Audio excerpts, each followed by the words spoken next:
Hello everybody, welcome to this live lesson. Good to have you here. Let's start by just seeing where you are from. So if you want to just come and say hello and just put the country where you are watching from, that is always really cool to see how many countries this YouTube channel actually reaches. And what we're going to do in this lesson is basically a question and answers style lesson. So I want you to put your answers in the chat. The idea is that I answer all your burning English questions today. So put them in the chat and I will do my best to answer as many of them as possible. Okay, finally, if there are any of my students from Daily Quick Fix, my membership, if you are watching, come and say hello. I want to see you. Don't be shy. Extra points if you come and say hi in the chat. Okay, talking of which, one of my students who has been a Daily Quick Fix student for a long time now, it's her birthday today, so happy birthday, Edith. And actually, I realized this week that Daily Quick Fix, the membership, is 5 years old this week, which is amazing. I can't believe we've been doing this membership for 5 years. I started just before the pandemic. Wow, that feels like a long time ago. But wow, 5 years, that's really cool. So if you want to get more information about that, then there is a link in the description and there is a special offer this week. We are running a 50% discount on the first month inside the group, and it's a really cool group. And I'm going to start today with just a few questions from people that are in the group. I put a little message in our new WhatsApp community today to ask them if they had any questions. So let me start by answering a few of their questions.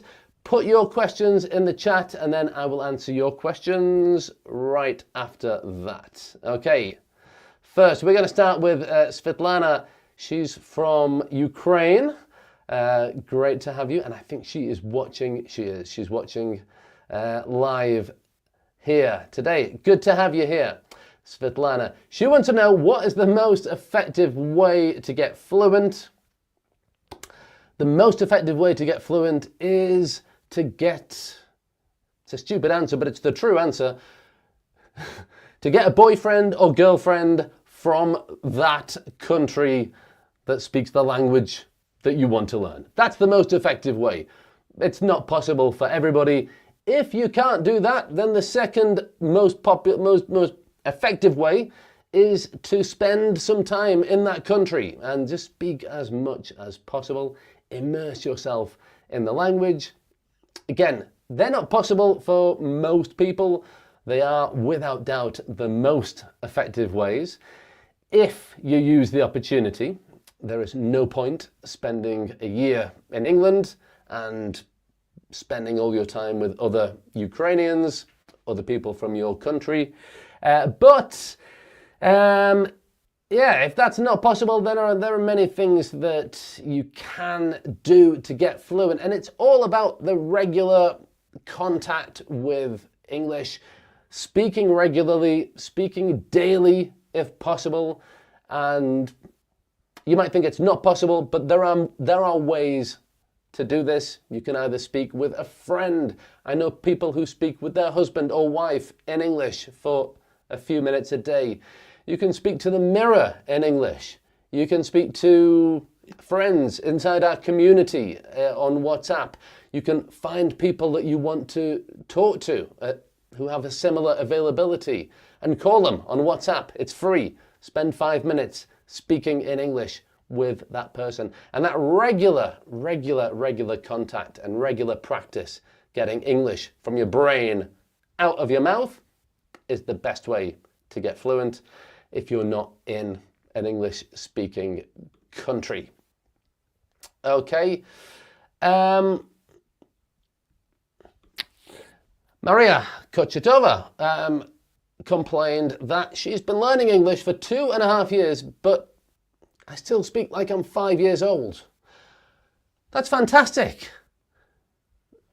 You've been learning English for 2.5 years, and you speak like you're 5 years old. It takes native speakers 5 years to reach the level that you're at. I mean, that's great. What you must not do is compare yourself. I don't know how old you are, but let's imagine you're 40. Let's imagine you're 40. Don't compare yourself to a 40-year-old native speaker. If you've been learning English for 2.5 years and you speak English like a 5-year-old who has also been speaking English for maybe 2.5 years, then that's pretty good progress. So be kind to yourself. You're not going to just improve and speak completely fluently in 1 year or 2 years. It's a process. And if you speak like you're 5 years old, that's good progress. Okay, here's another quick fixer, member of the community, Habibu Ba, who is in Zambia. He says, what's the difference between a phrase, a sentence, and a clause? And Habibu, you might not like the answer to this, but my answer is, why does it matter? Okay, because basically the way that I think you should learn English is to communicate with people, to make friends in English, to get a job in which you can use English, to travel with confidence, all these good things. And learning or knowing the difference between a phrase and a sentence, that is not going to help you reach that goal. It didn't help me when I was learning French, Spanish, Italian. Didn't help me at all. And if you focus on that kind of stuff, you're not really going to move towards the direction of what you really want, which is speaking to people, understanding them when they speak to you, speaking clearly so that they understand you. So don't worry about little things like that. Okay, I'm going to say just hello to a few people. We have people from, if you're interested, I love seeing all the countries where people are from. So Colombia, Turkey, Istanbul, Hungary, Italy. We have a few. Look at this. There you go. Happy birthday, Edith from Rada. He's a great to have you here. A great member of the WhatsApp community. Yeah, we have Kiev. Hi, Ludo. Good to have you. Italy again. USA, California. Hope you're doing well over there. Romania, Switzerland, Chile. Man, Israel. Brilliant. I love this. Okay. Let's continue with a few. You know what? I'm going to just answer a couple of questions here that I've seen in the chat. There aren't too many, so if you have questions, please write them in the chat. If there are no questions, I'm going to have a cup of tea. Actually, I'm joking. I have a cup of tea already. Where's that question? Okay, yeah, all right, Ebru. Hello, Ebru. Nice to have you. Nice to have you here. What's the difference between urgently and immediately? All right then. Immediately means now. I want you to say hello in the chat immediately. In other words, don't delay, don't get distracted, don't do another thing. Now, write hello in the chat. Okay, that's immediately, right now. Urgently, imagine you have a list of things that you need to do. Some of those things on the list are things that you can do next week. Some things on that list, you need to do them today. and some are urgent, like they're the first thing that you need to do. Okay? Imagine you're reading that list in bed this morning or tomorrow morning. You read the list. Do I have to do this thing on the list immediately? No, because you're in bed. You want to wake up, have a shower, have breakfast, blah, blah, blah, blah. Do you need to do it urgently? Yes. And if you need to do it urgently, then, okay, get ready. When you go to work, it's probably the first thing that you need to do. All right. There was another question here about, okay, from Milan Kotaka. Yeah, Milan Kotaka. Okay. Newcomer to Daily Quick Fix. Welcome. Thanks for joining the membership. And what's the difference between big and large? Not much. Really not much. They are very, very, very interchangeable. Okay, if you're describing a thing, you could say it's a big building or a large building, big person, large person, big holiday, large holiday. No, not really. Okay, so referring to size, you can use them interchangeably. Size of a thing, and there really is not much difference between the two.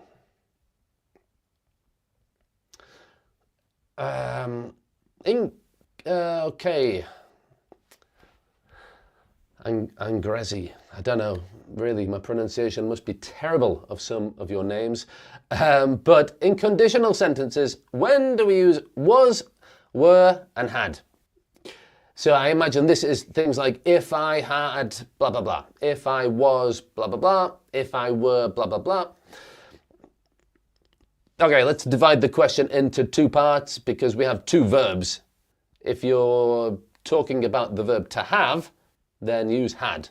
If I had a boat, I would spend my holidays on the boat. Okay, because I don't have a boat. The verb is have.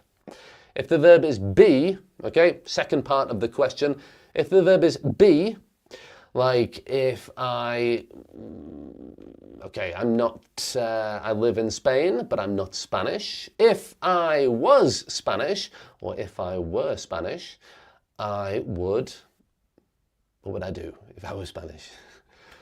Sleep a siesta more often than I do. Okay. If I was Spanish, if I were Spanish, that's a really common question. And officially, the correct version is if I were. However, in modern, spoken, informal English, we often use if I was. It's not a crime, but if you are in an exam situation, or if you are writing a formal piece of English, I recommend if I were. Okay, pronunciation question from Josette, another daily quick fixer. Lovely to have you here, Josette. How do you pronounce that word in British English? Americans pronounce it like clothes, clothes, okay? Clothes, clothes. I'm not sure I agree that Americans pronounce it clothes. Maybe. The thing is, it's a difficult word to pronounce for many speakers, for many learners of English. It's also not a very easy word to pronounce for English speakers, really. I think we just pronounce it, imagine clothes, and then bring your tongue inside. Clothes. Okay, that's how we pronounce it. In context, if you say close, like close the door, probably everybody's going to understand you because you cannot confuse the verb close with, I like the clothes that you're wearing. I like the clothes that you're wearing. Yeah, if it's easier and quicker, there is no room for confusion. If you say clothes, you'll be fine. Okay. Manuelita has a job interview. Very scared. In English, I presume. Practice, practice, practice. When you have a job interview in English, just prepare in your mind all the possible questions that you think they will ask you. Say the answers out loud, even if it's looking at a mirror. Just practice, practice, practice. And then you'll feel more prepared. Okay, why don't you watch Trump's inauguration? Next question is handle versus manage. Hola. Hola. Hola, hola. Handle versus manage. That's a difficult one. I love the, I don't know if you can hear the person doing gardening outside right now, right while I'm doing this live lesson. Anyway, manage is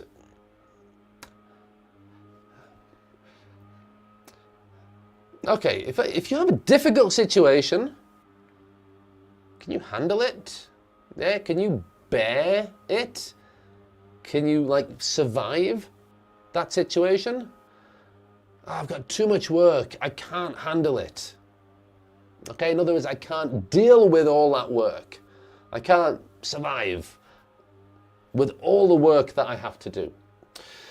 Manage is more, it's not a question of, survival, it's more proactive. Okay, I'm going to manage, I'm going to do this, organize that, go in a forward positive direction. Okay, so let's imagine, I don't know why, but just imagine a boat, and if you're under the boat, you're trying to handle the situation. If you're driving the boat, you're managing the situation.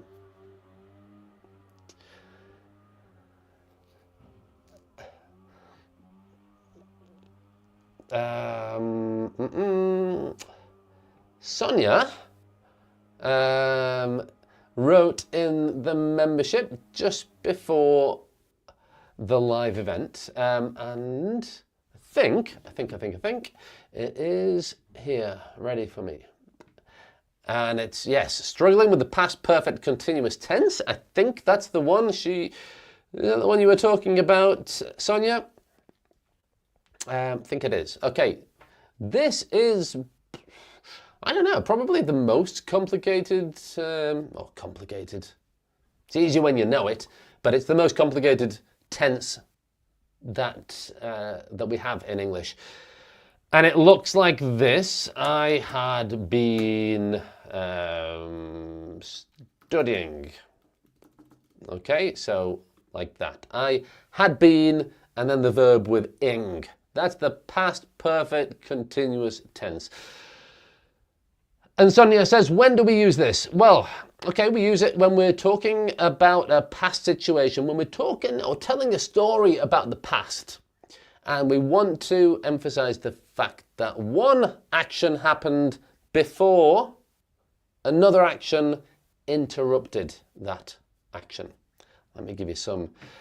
Let me give you a few examples. Here's one. I had been studying English for 2 hours before I finally took a break. Okay, so what did I say? Talking about the past, we have two actions. One is a continuous action, which was interrupted by another action, which was not a continuous action. Okay, what I call a BAM action. So continuous, continuous, BAM. Both things happen in the past. I had been studying English for 2 hours. So this is something that started before the interruption action. Started, continued, and BAM, interrupted. Okay, I had been studying English for 2 hours before I took a break. Here's another example. I came prepared. She had been living in Spain. Okay, again, she started living in Spain and that continued until, bam, it was interrupted. She had been living in Spain for 5 years before, bam, she moved to France. Okay, so that is the situation when we use this past perfect continuous tense. Here's one more example for you. They had been arguing for 2 hours. Again, we normally mention the duration of time using this tense. For 2 hours, for 5 years, for whatever. So they had been arguing, started there, continued until bam, I arrived. Okay, they had been arguing for 2 hours when bam, I arrived at the meeting. And if you look at all these, in the sentence we have a word like before or when. Okay, because that says, okay, that really exemplifies the fact that that second action interrupted the previous continuous action. All right.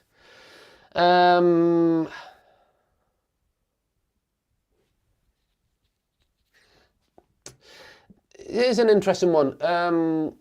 I teach a lot of linking, word linking, in everything I do in my pronunciation course, in the B2 course, in the Daily Quick Fix membership, on YouTube, all the time. And Amnesiac says, why don't I speak with more linking? I did a video about this a long time ago. When I'm teaching, I really need you to understand what I'm saying. That's, if you want to hear lots of linking and lots of very, very fast speech, turn the television on, go to any YouTube video, podcast. It's great. But if I'm teaching you something that's important for you to understand, I want you to really understand it very, very clearly. And that's why sometimes I speak in a way that's clear, easy to understand. So I don't use so much linking as when I'm speaking on the phone to my friends, for example. Okay. A couple of advanced expressions here. To be on the brink of something and to be on the verge of something. And it means that something is very, very, very close to happening. Imagine you're on a cliff, yeah? On a cliff. Like you're walking along and a cliff is like a big rock that goes vertically and then it's the sea. Okay, so you're walking along and when you're right on the edge, just before you fall down, you're on the edge of the cliff. Imagine that. You're on the verge of falling into the sea. You are on the brink of falling into the sea. We can use this with a noun or a gerund after. Okay, so you are on the brink of success or on the verge of failure. Or failing, succeeding. They both really mean the same thing. Okay, it's just you're very, very, very, very close to doing something or to something. But really, the difference between the two expressions is almost nothing. Okay. If I want to go to woods, how can I say I'm going to that woods or those woods? Okay, it's not possible to say I'm going to woods. You have to say I'm going to the woods, which is if you're going to the woods, it's like a smaller forest. Okay.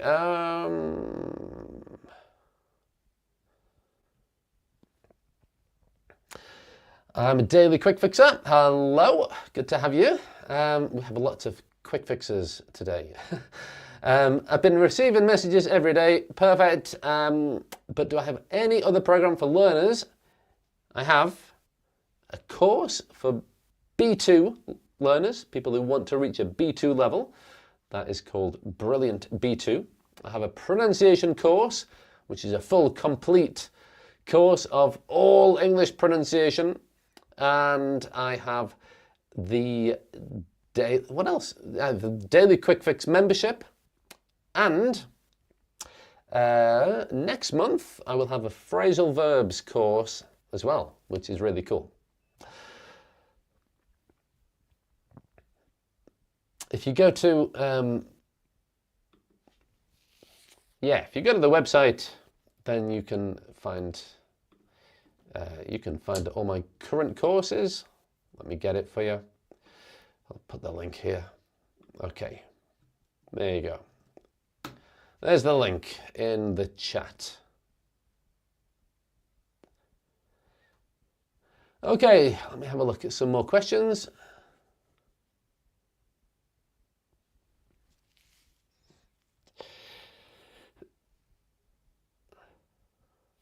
All right, Marcelo says it's difficult to understand English in movies or series or singers whose pronunciation seems a bit more like closed, I guess. Especially with singers. Sorry, 1 second. Especially with music, it's really easy to do this.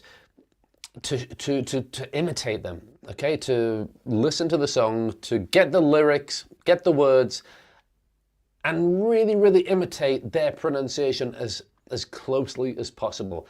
Even if it's completely different to the pronunciation that you learned at school, just imitate them as closely as possible, because that's how real people, as opposed to like textbooks, that's how real people speak, okay? And yeah, it's really interesting to know that, I think it's really interesting that some of my students who have the best pronunciation actually learn English through listening to songs, to singing the lyrics, and just copying and imitating their favorite singers. Lolly. How do you pronounce that and that? Okay, meh. It's difficult. I've been ill for like a month, so that's why I haven't recorded a video for about a month, because I haven't been able to speak very well. Meh, and the female version, mayoress. And the first one is the sound that a sheep makes. Okay, meh, and mayoress.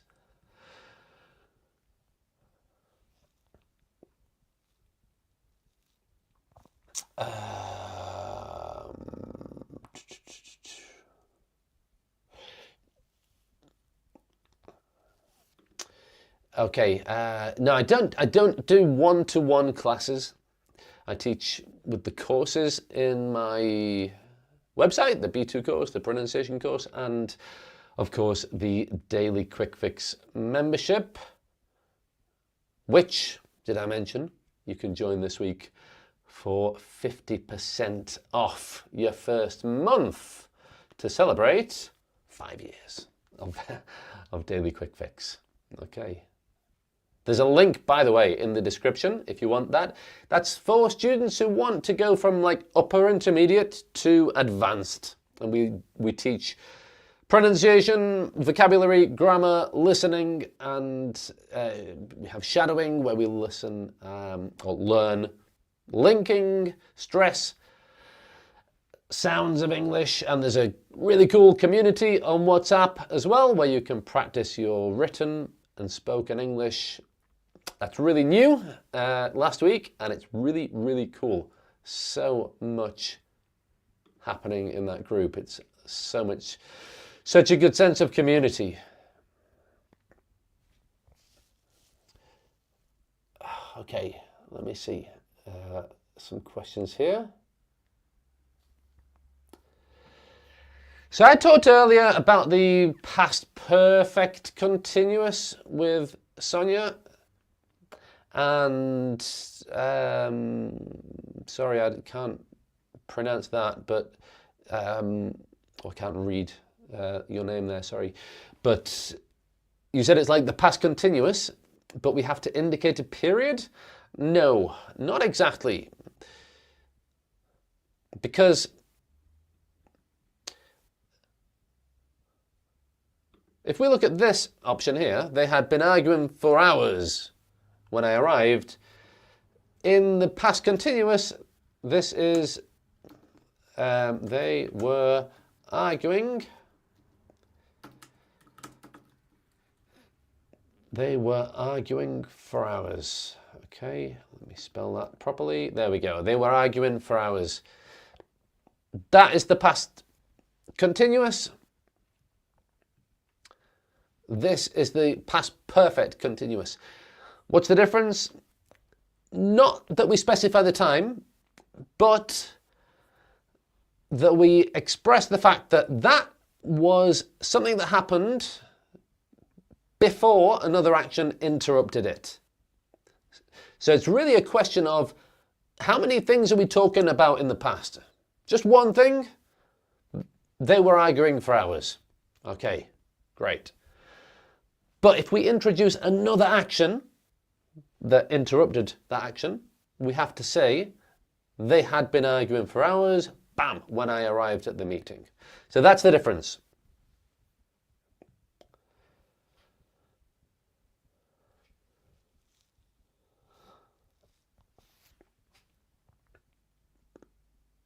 Okay, let me see.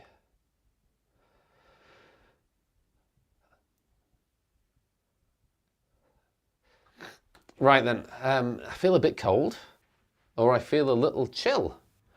What's the difference between those two things? Okay, so a chill, okay, cold, a bit, right. It depends what you're talking about. Your temperature? You're talking about your temperature. How do you feel? Ooh, I feel a bit cold. Okay, I feel a bit cold. That's fine. Or I feel a little chilly. Chilly. So like that, but with a Y at the end. Are you okay? Well, I'm a bit cold. I'm a bit chilly. They're both the same. They're both the same. Okay, but generally chilly is warmer than cold. Okay, chilly, if this is the temperature here, chilly, cold, freezing. All right.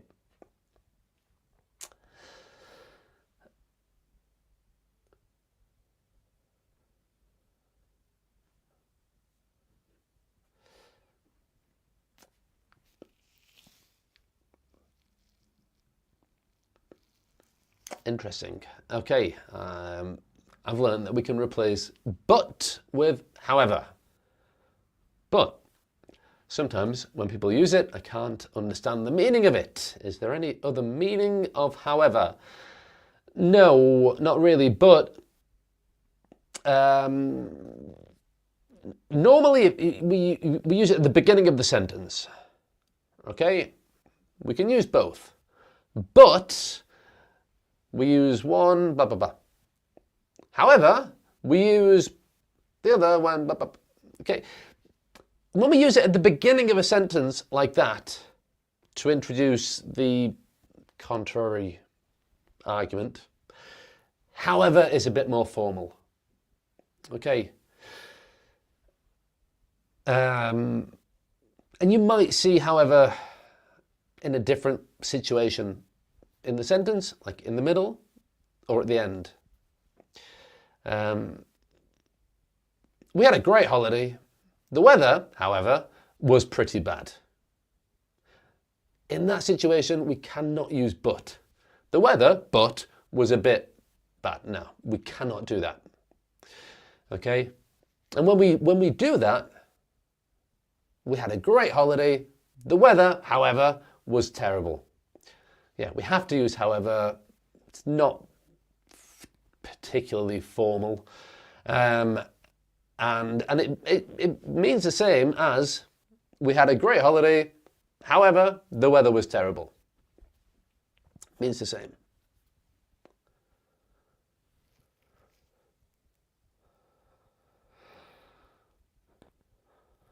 Yeah, so Dr. Hunyambo. No, I was not aware of my courses, and if you join, how will you pay from Africa? Yeah, I mean, it's so difficult for me to answer questions about payments, and there are so many different countries that we have in the group. The last time I counted, there were 100 different nationalities in the group. So I don't know, but payment for the Daily Quick Fix membership is via credit or debit card. So you'll just have to see if it's possible.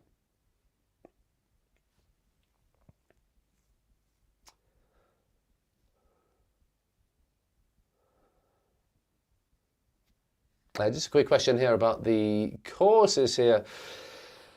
Thinking about booking the B2 level course. So do you recommend also the Quick Fix 2 or the B level? So I have a course for B2 learners. It's a 12-week course, pretty intensive. You learn everything you need to know to reach a B2 level. Massively in-depth course. Fantastic. Spent all last year making that course. It's brilliant. And it's a 12-week course. You can take more time if you want, but if you go quite intensively, it's 12 weeks. And some people do both, but I think the best thing is probably to do the B2 course, and then after that, continue with the Daily Quick Fix membership, which is a more, it's a membership, so it's a continuous course with new content every week.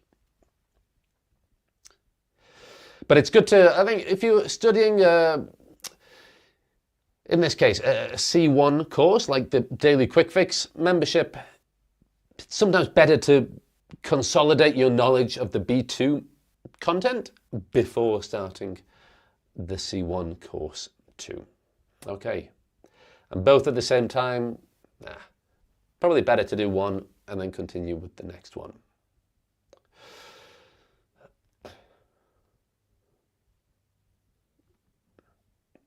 Okay, let me see here. A few more questions.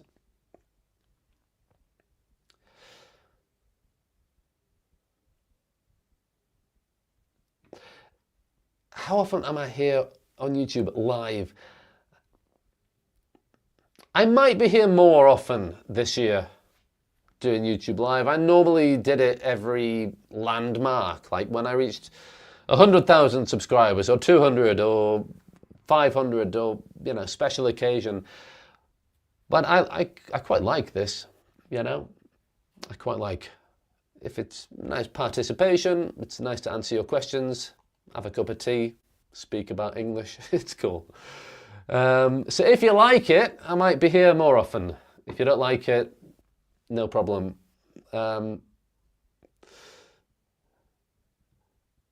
Christoph was or is a member of the B2 course, and he says it's excellent. Cool.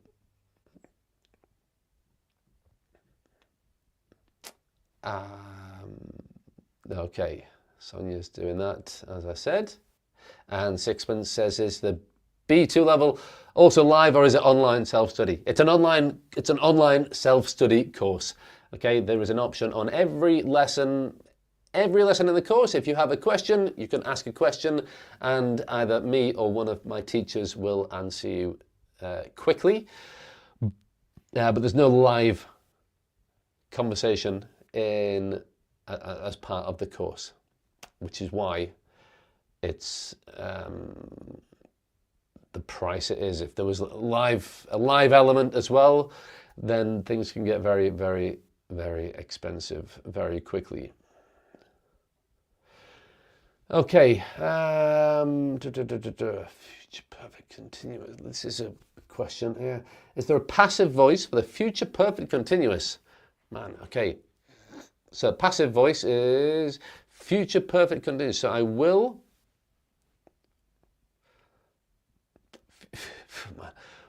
have been, I will have been doing it. I will have been doing it. So basically, this is what I said earlier. Learning grammatical jargon never ever helped me when I was learning French, Spanish, Italian, like future perfect continuous, passive, what? All those words, I hate them. I have to stop and think sometimes. So I will have been doing it. Yeah, okay. Call me at, I'll put a question, I'll put an example here for you. Call me at 5 o'clock. I will have been, oh no.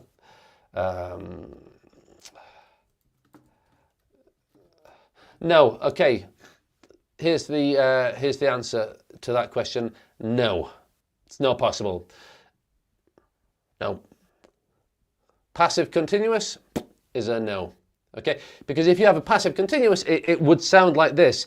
It has been being done. Now, being, it's too much beep, beep, beep, beep, beep, beep, beep, beep. So, no. I will have been, beep, beep, beep. Forget it. If you find yourself saying that, you know it is wrong.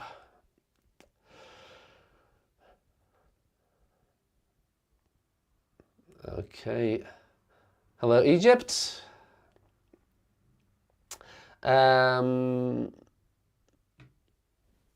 In the end, or at the end,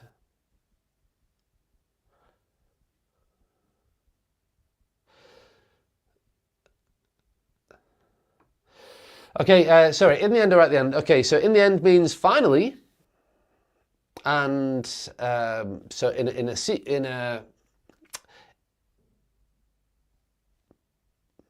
yeah, like finally. So I went to, couldn't find those shoes anywhere. I went to that shop and then that shop and then I went to the shop next to your house and then I went to the big shop in town.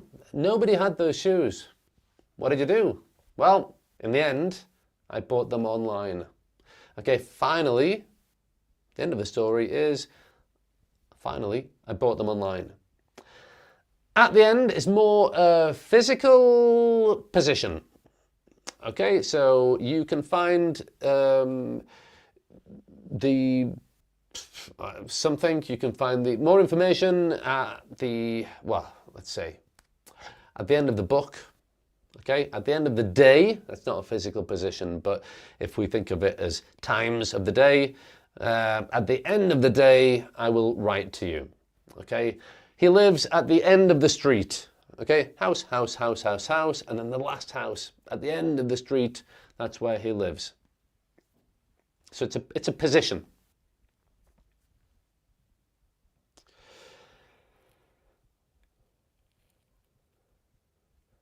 And I'm going to stop soon. I'm going to stop soon. I'm going to answer maybe, I don't know, a couple more questions. So these are, yeah, I mentioned, there you go. I mentioned my phrasal verbs course earlier. I will be releasing that. I've also sold it. Already, a few people have bought the course, but I will officially open the course and launch the course next month, February. There was a question about 2 phrasal verbs here. Here we go. Call someone out and put someone down. Okay, 2 phrasal verbs, quite advanced phrasal verbs. So if you call someone out, if they've done something naughty, if they've done something bad, something that you think is not a good thing to do, you could do nothing. You could say nothing, and that person would just get away with it. There's another phrasal verb. They would get away with it. They would not be punished. And you would not cause any conflict. But if you call that person out, you say the problem. You vocalize the problem. You say, this is not good. The thing that you've done here is not good. And everybody hears that. okay?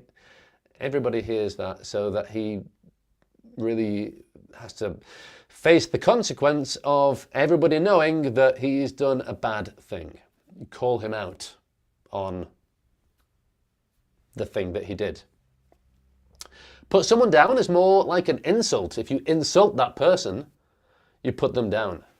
Okay? You're lazy, you're a terrible worker, you have done no good work for 3 months, and I think it's pathetic. Oh, all right, great. Thanks for putting me down. Okay, so yeah, if that person thinks that they're up here, you go, you put them down with your words, with your insult.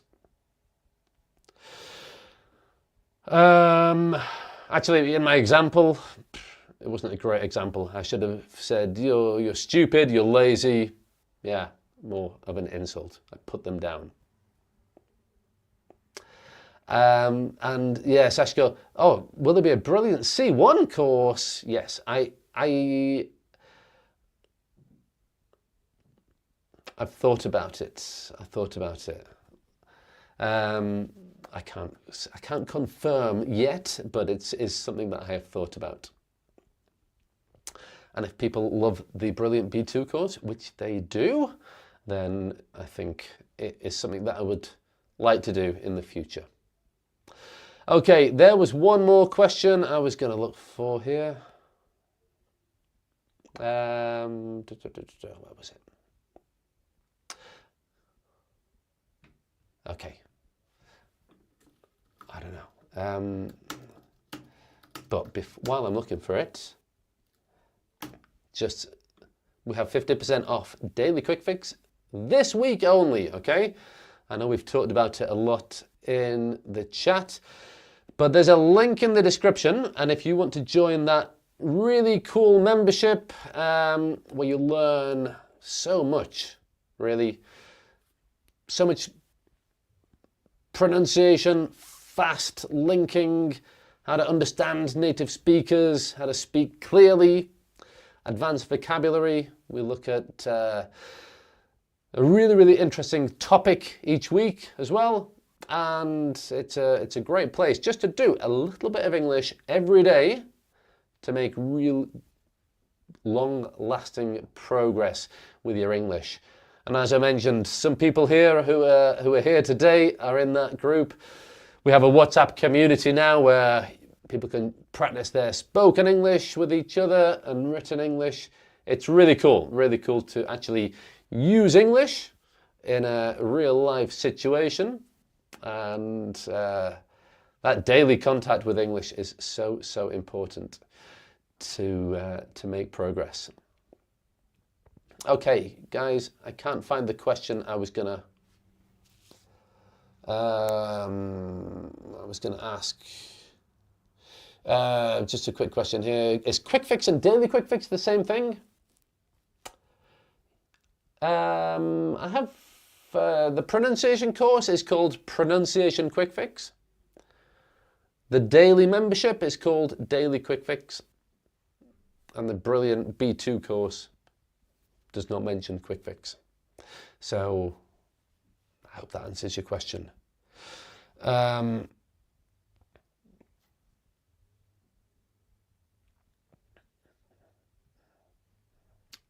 Okay, Raider, I'm looking for it. I can't find it anywhere, man. Okay. They made a comparison between 10 oh man, that's not easy to say. They made a comparison between 10 different algorithms. Yeah, correct. It's not easy to say, but it's correct. But a better way to say that is they compared 10 different algorithms. Or they made a comparison. Yeah, that's fine. That's fine.